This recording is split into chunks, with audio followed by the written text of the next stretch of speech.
Caríssimos, René de Paula Júnior falando. Prendi esse troço aí, prendi.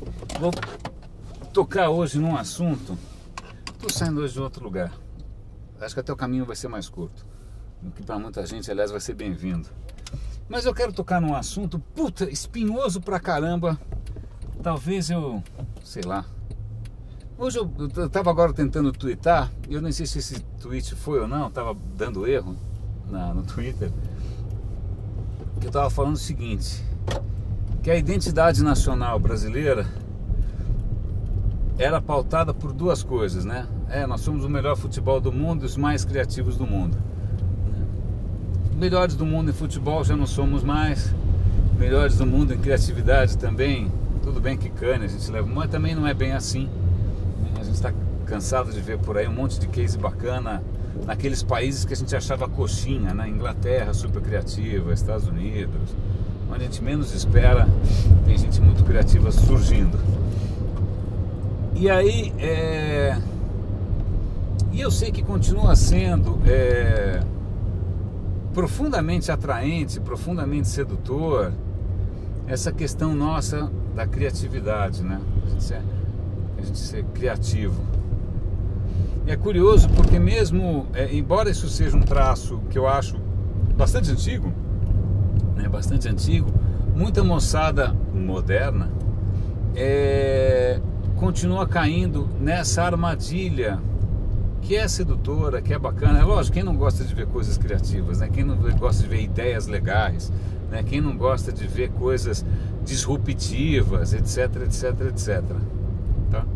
Eu lembro inclusive de ter, na minha formação, na minha infância, ter visto de perto personagens assim, falar, porra, eu queria trabalhar só dando ideias. Pô, eu tenho ideia o tempo todo, eu quero só dar ideias. E é engraçado porque implementar o raio da ideia já são outros 500. E aí a gente percebe, acho que aí talvez seja um dos eixos dessa conversa de hoje, que o que faz diferença, o que faz os lugares melhores ou piores, não é alguém ter ideia ou não, é efetivamente essas ideias serem implementadas e mudarem a vida dos outros. A gente tem tido, sei lá, os melhores publicitários, alguns dos melhores publicitários do mundo há décadas, mas não necessariamente isso mudou, sei lá, democracia, corrupção, né, qualidade de vida nas cidades, patentes, não, né? Então, e a gente é curioso porque quando eu fiz ECA, né, fiz comunicações, e um dos cursos mais disputados do país era justamente publicidade, para ter ideias, né, para ter ideias. Gozado isso. Então, se você é jovem, se acha super moderno, porque você quer ser super criativo e gosta de ideias, desculpa, você está caindo numa armadilha velha pra caramba, mais velho que eu. Melhor que eu não sou novo. Tá?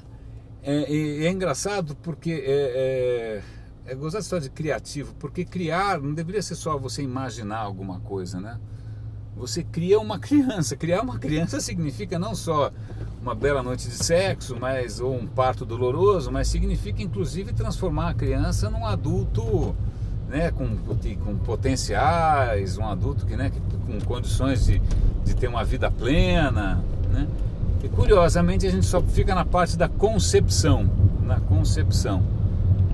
acho que concepção, ainda mais agora estou pensando nessa história do sexo, deixa eu pensar em outra coisa, rapidamente. Mas então, a gente tem essa história interessantíssima, a gente gosta de ficar vendo blogs com ideias, com vídeos legais, com grandes sacadas, tal, e parece que essa seria um dream job para muita gente. Mas aí eu questiono aqui, por quê? Por quê? E talvez acho que seja a coisa mais inútil do mundo, seja questionar isso. É que nem eu, sei lá, chegar no Japão e falar, vocês são japoneses demais. Chegar na Alemanha e falar, vocês são alemães demais. Os caras vão continuar sendo japoneses, alemães ou ingleses, ou seja, bolivianos, ou seja o que for. E a gente vai continuar talvez sendo brasileiro até morrer, né? Mas, se bem que eu acho que na verdade não existe uma única brasilidade possível, existem várias brasilidades possíveis, tanto que a gente tem expoentes em algumas áreas, expoentes de seriedade, expoentes de de retidão, expoentes de uma pancada de coisa, de talento, etc. Mas não necessariamente são representativos, ou não necessariamente eles tiveram um impacto histórico que mereciam ter, né? Sei lá, se eu comparar, eu estou com 47, se eu comparar o que a gente sonhava para o Brasil, as coisas que eram possíveis sonhar com o Brasil na década de 60, 70, e o rumo que algumas coisas tomaram, né? Então a gente percebe que existem várias brasilidades e algumas podem preponderar, outras não, tá? O que eu quero dizer aqui, o que eu quero trazer aqui é o seguinte, não quero só detonar a questão da criatividade, eu acho que é importante e tal, mas eu gostaria de chamar a atenção para alguma coisa um pouquinho menos nice, um pouquinho menos uau, um pouquinho menos amazing, né? Que é a sensibilidade para problemas, né? A capacidade de você, diante de uma situação, articular o que está em jogo ali, né? Qual é efetivamente o problema, ou de que maneira aquilo pode ser problematizado, né?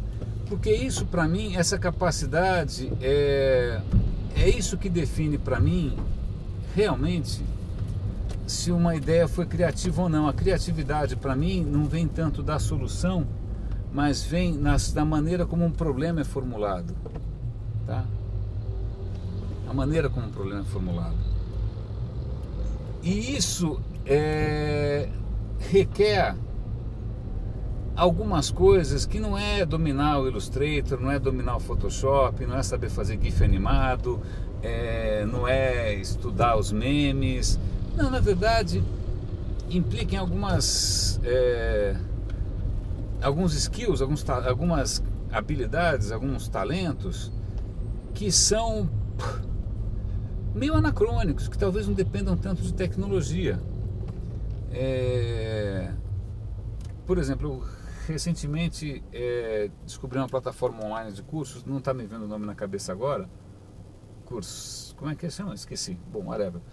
E aí tinha vários cursos ali online, e eu me cadastrei num curso gratuito que vai começar em setembro, que era sobre Model Thinking, como é que você aprende a pensar em termos de modelos, dado uma determinada realidade, que tipo de modelo que você pode aplicar aquilo, você pode encarar aquilo usando aquele modelo para, de repente, aquilo fornecer um tipo ou outro de solução diferente. Eu achei gênio, acho que isso tinha que ser ensinado no pré-primário. E eu, de uma certa maneira, a minha formação é um pouco caótica. Eu fiz um tempo de engenharia de produção, depois eu fiz rádio e TV, depois eu trabalho na internet há um tempão. Então é uma barafunda aí de disciplinas e de mentalidades um pouco estranha, mas às vezes eu fico feliz por ter a capacidade de conseguir, às vezes, pensar abstratamente e conseguir criar modelos, ou tentar imaginar modelos, ou tentar rascunhar alguma coisa na lousa e tal. E às vezes eu fico feliz por não estar muito atrelado a nenhuma disciplina que condicione demais a minha maneira de pensar. Se eu fosse estritamente sociólogo, estritamente médico, estritamente advogado, talvez isso me engessasse um pouco, ou talvez eu esteja fazendo o jogo do contente, né? Estou achando alguma boa razão para ver meu passado caótico de uma maneira positiva. Pode ser isso, pode ser, mas de qualquer maneira me permito essa autoilusão. Mas por que eu estou colocando isso na criatividade com a capacidade de encarar problemas? Pelo seguinte: se você acha que você é super bom porque você resolve problemas, é muito provável que daqui a 5 anos alguma app substitua você, tá? Parece brincadeira? Então tá bom. Hoje, para você cantar, se você desafinar, um software corrige. Aliás, eu tenho um software, 2 softwares acho que no meu tablet. Você fala uma frase, ele transforma aquilo num rap. Você fala uma frase, ele transforma numa balada. Ele bota música, ele bota ritmo, ele bota tudo, né? Se eu desafinar, o software corrige, né? A mesma coisa, se eu for... Imagina, quem antes era fotógrafo tinha que aprender um monte de coisa, né? Se o cara quisesse fazer uma imagem mais elaborada, cara, hoje no Instagram você aperta um botão e saem umas fotos com os filtros surreais, maravilhosos, oníricos, né? Coitado de quem é fotógrafo. Vai ter que ganhar dinheiro dando curso de fotografia para quem acha que precisa de curso ainda, né? Então, se você é médico, cara, daqui a pouco vai ter um aplicativo que vai saber, já tem inclusive, meu batimento cardíaco, como é que está a minha pressão, e aí ele vai fazer umas perguntas. Espera aí, você acordou assim, assado, olha, então algo me diz que você está tendo um infarto, o caminho mais curto para o hospital é esse. Então é muito provável que muitas disciplinas hoje, mesmo algumas que eram em princípio consideradas artísticas, sei lá, cantar, né, tocar um instrumento, fazer um arranjo, né, sei lá, fazer belas imagens, tal, cara, software está substituindo fácil. Coisa que envolve número nem preciso dizer, né? Eu lembro que o meu ex-sogro, ele era um cara, ele trabalhava numa empresa de logística, de entrega de botijão de gás, Liquigás, eu acho. Ele era o cara que você falava, bom, qual é a distância daqui até Ribeirão Preto? Olha, se você passar por... Ele, de cabeça, ele sabia as distâncias, ele calculava as rotas de ida e volta, à mão, na cabeça. Não precisa dizer que isso hoje qualquer softwarezinho vagabundo faz muito melhor, né? Obviamente o cara foi aposentado compulsoriamente e não conseguiu se reinventar, porque ele resolvia um problema que qualquer máquina resolve melhor, tá? Vou dar dois exemplos. Um exemplo eu tenho um celular Android, está rodando o Jelly Bean, e ele tem uma função de tradução que eu falo para ele assim: eu preciso de um borracheiro. Ele escreve, aí eu falo em português, ele escreve, eu preciso de um borracheiro. Eu falo, agora fala isso em armênio. Puta, cara, tem trocentas línguas, as línguas mais, tem coisa que eu nem sei o que é. Ele vai pegar aquilo, ele não só vai traduzir, como ele vai falar naquela língua. Eu mostrei isso para uma mulher que é tradutora e intérprete a vida inteira. Eu falei, cara, eu estou desempregada. Se eu não estou agora, eu vou estar em muito pouco tempo. Eu falei, bom, pois bem, então tudo isso eu estou contando para vocês porque advogados, médicos, tradutores, fotógrafos, músicos, daqui a pouco algum aplicativo e a nuvem vão fazer isso melhor, tá? Algumas coisas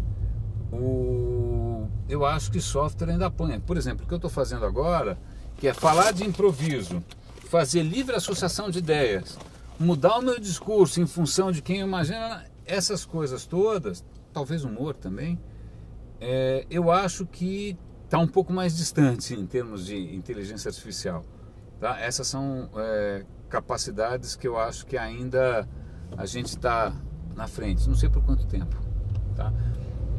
Mas que capacidades são essas? A capacidade de você conseguir articular uma ideia, de você conseguir imaginar uma linha de argumentação, de você conseguir adaptar o tom do discurso, de ser engraçado, etc e tal. Isso está um pouco dentro daquilo que eu comentei, que é a capacidade de articular e modelar e imaginar isso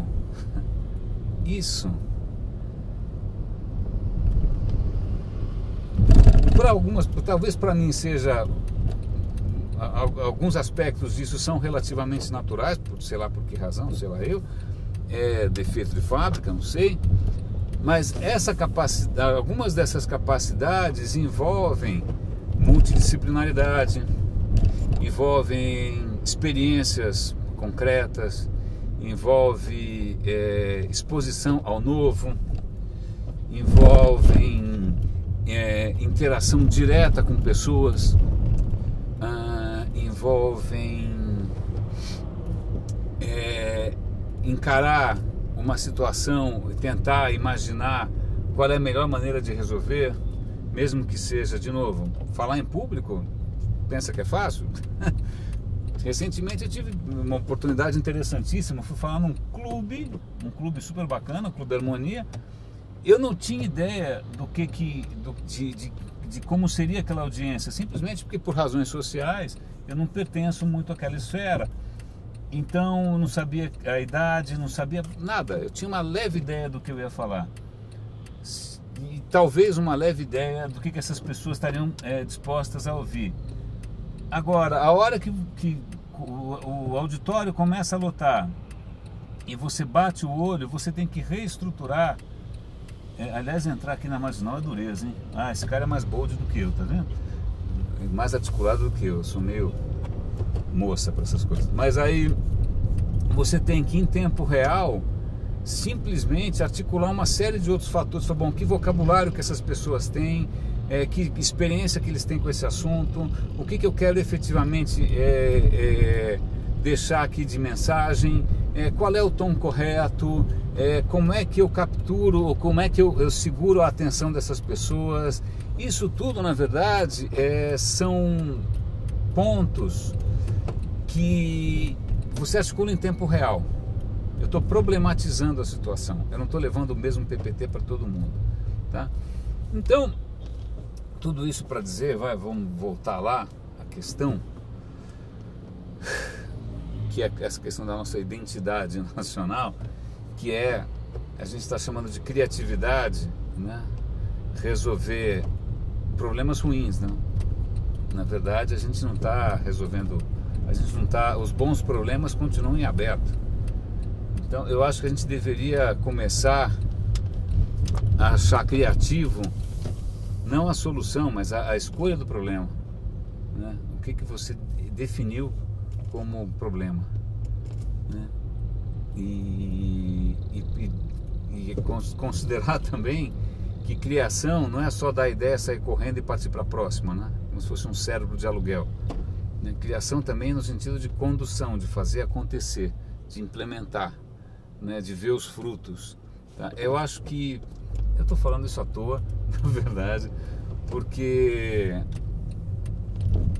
a impressão que eu tenho é que algumas mentalidades ou algumas forças, elas têm uma inércia cavalar, né? Assim, muita gente melhor do que eu e você, que todo mundo, já tentou